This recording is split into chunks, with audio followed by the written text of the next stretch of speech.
perhatian pemerintah dan publik masih fokus di hilir sangat masyarakatnya menang. Olahraga belum dilihat sebagai sesuatu yang potensial. Olahraga tidak hanya baik untuk prestasi bangsa dan kualitas SDM, tapi juga bisa menghasilkan nilai ekonomi. 4. Cakupan BPON harus memiliki rencana kerja yang implementatif dan jelas. Olahraga rekreasi atau masyarakat, olahraga pendidikan, olahraga prestasi, industri olahraga atau wisata olahraga. Daerah untuk memetakan potensi dan kekuatan masing-masing. Ini penting untuk pengembangan wisata olahraga. Misalnya Dakar punya rally, Inggris punya bola. Tanya 23% itu dari apa? 23% dari PDB atau dari APBN atau apa untuk menaikkan pajak? Hati-hati loh, rakyat itu sensitif kalau pajak dinaikkan. Kita ini tidak ingin berburu di dalam kebun binatang. Kita ingin memperluas kebun binatangnya. Kita tanami, binatangnya kita gemukkan. Buat Prabowo Gibran, selamat sudah membawa prestasi untuk Indonesia. Indonesia jadi negara tertinggi pajaknya di ASEAN. Oh iya, sama pengangguran juga. Buat Ibu Sri Mulyani, sekedar mengingatkan, kalau mau masuk kabinet orang, coba dicek dulu. Ada berapa jumlah total kabinetnya? Ada berapa jumlah badan dan instansi baru yang diciptakan? Oh ya, satu lagi, ada berapa utusan-utusan presiden yang nggak tahu kerjanya mau ngapain? Kenapa? Karena kalau Ibu pusing, saya juga pusing dipalakin. Kita ingin memperluas kebun binatang, binatangnya kita gemukkan. Nasib hidup di kebun binatang dah. Kesehatan nggak bayar, subsidi listrik, subsidi BBM, kemudian sekolah harus kita bikin nggak bayar, gratis. Kemudian kita akan kasih makan siang. Kemudian, saudara-saudara, kita harus berani seperti negara lain. Angkutan di kota-kota besar, kalau perlu subsidi 100%. Sekolah universitas negeri benar-benar harus kita bikin, kalau bisa semuanya nggak bayar. Yang di highlight itu tertinggi di ASEAN. Sedangkan pendapatan per kapita kita posisinya nomor 5 di ASEAN. Kalau pajak kita posisinya nomor 1, berarti tinggi sebelah. Sekarang bayangin deh kalau alis ibu tinggi sebelah.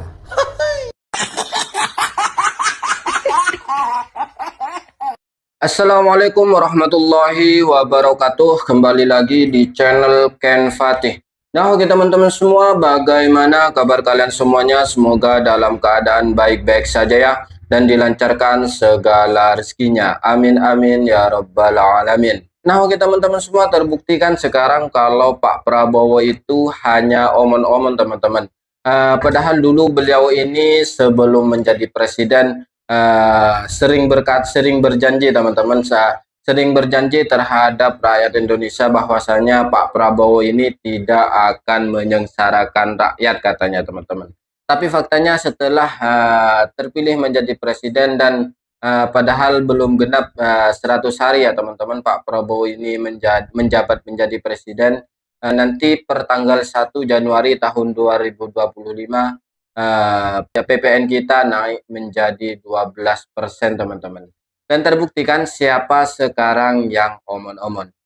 Dan yang lebih parahnya teman-teman, pajak motor kita naik menjadi 66% teman-teman. Dan tentu ini adalah pilihan kaum 58%. Dan teruntuk kaum 58%, ayo dong keluar dari rumahnya, kita joget. Oke gas, oke gas, oke gas.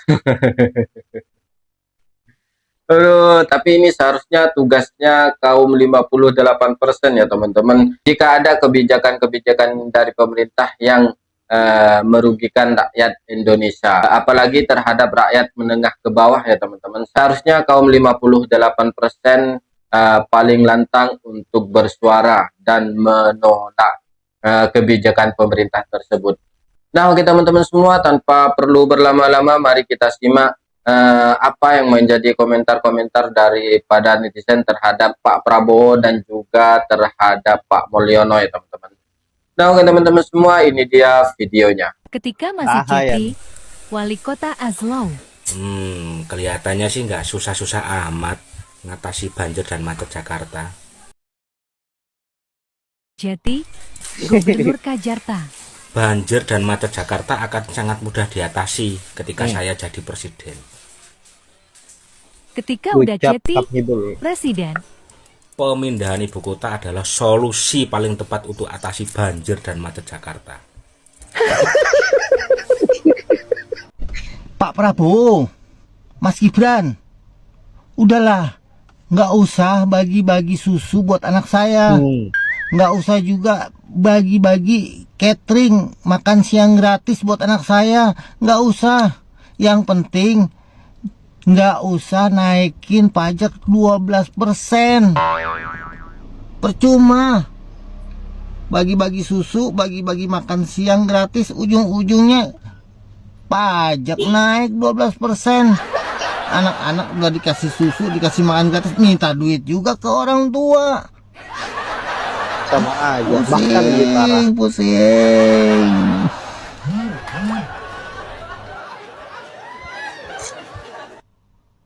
Ada nih sebuah negara yang beraninya cuma naikin pajak rakyat, beraninya cuma galakin rakyat aja. Tapi pemerintahnya itu nggak berani galakin koruptor, kita para aset-aset koruptor, nggak berani berantas korupsi, nggak berani ngesahin RUU perampasan aset para koruptor, nggak berani ngurangin tunjangan-tunjangan para pejabatnya. Padahal negaranya belum maju. Ada yang bisa tebak inisial negaranya? Hai para koruptor atau yang merasa pernah mencuri dari rakyat, kalau kau kembalikan yang kau curi, ya mungkin kita maafkan, tapi kembalikan dong. Nanti kita beri kesempatan cara mengembalikannya, bisa diam-diam supaya nggak ketahuan. Mengembalikan loh ya, tapi kembalikan. Not only talk the talk, we talk the talk. Not only talk the talk. Nah, setelah dipecat dari PDIP, satu keluarga itu, pendukungnya coba support banget partai. Mampu nggak dia membangun partai? Dan tidak punya pengaruh apa-apa juga. Jangan buat partai, saya Inggris saja nggak bisa. Saudara, kesehatan nggak bayar, subsidi listrik, subsidi BBM, kemudian sekolah harus kita bikin nggak bayar, gratis. Kemudian kita akan kasih makan siang. Kemudian, saudara-saudara, kita harus berani seperti negara lain. Angkutan di kota-kota besar kalau perlu subsidi 100%. Udah banyak. Jadi saya setuju, kita bisa tambah. We have to be more generous beasiswa. Ya, baik. Dan sekolah universitas negeri benar-benar harus kita bikin, kalau bisa semuanya nggak bayar. Bener-bener nih si Grandang. Lu pikir orang tuh cuma butuh makan sembako apa? Barang-barang di kamar mandi emang bukan kebutuhan pokok itu. Sabun mandi, sabun muka, odol, sampo, alat pencukur jambang. Emang bukan kebutuhan pokok itu. Belum lagi yang cewek nih, kalau datang bulan butuh softtek, tiap hari mesti ganti. Emang beli cuma satu doang, dicuci pakai lagi gitu. Kucing juga butuh makan, kucing Asia lagi. Gue mau pantun nih, buah semangka, buah kedondong. Kenapa PN? Sebenarnya bukan kenaikan, tetapi 66% itu adalah tambahan pajak yang namanya option PKB. Kenaikan, tapi penambahan. Keluarnya Undang-Undang Nomor 1. Nah ini seluruh Indonesia sama. Nah jadi kebijakan tambahan option pajak ini bukan kebijakan pemerintah daerah, tetapi kebijakan daripada pemerintah pusat. Berapa tadi Pak?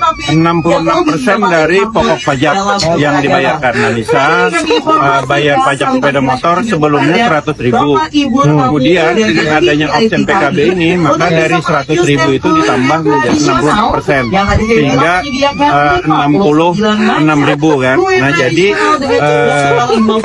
di 2025 tanggal 5 Januari nanti, nah masyarakat membayar pajaknya 160.000. Itu bukan kenaikan pajak, tetapi tambahan pungutan. Nah tambahan pungutan ini adalah amanah Undang-Undang 1 tadi kan. Nah yang 66% ini nih adalah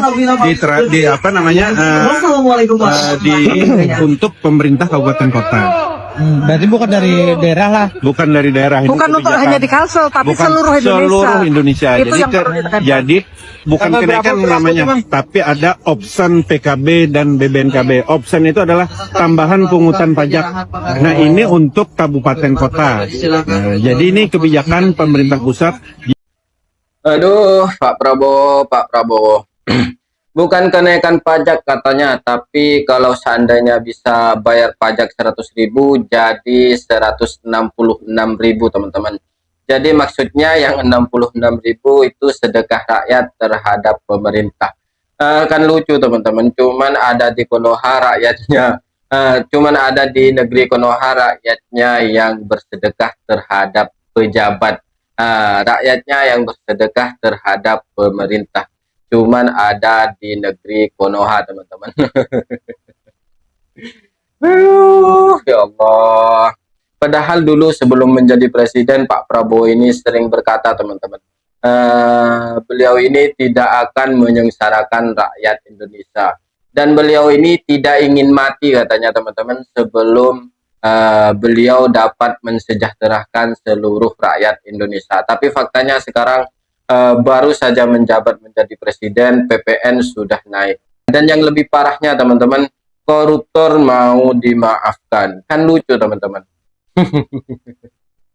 Kan lucu teman-teman, seharusnya koruptor itu dimiskinkan semiskin-miskinnya dan kalau bisa dipenjara seumur hidup tanpa ada keringanan hukuman.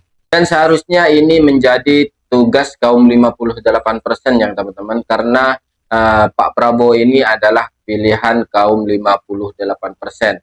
Seharusnya para gerombolan 58% ini paling lantang untuk bersuara jika ada kebijakan-kebijakan dari pilihannya, atau jika ada kebijakan-kebijakannya dari Pak Prabowo yang tidak pro terhadap rakyat Indonesia, apalagi terhadap rakyat menengah ke bawah ya teman-teman. Seharusnya para kaum 58% ini paling lantang untuk bersuara dan mengkritik kebijakan pemerintah ini, bukan malah bersembunyi di balik kekecewaannya.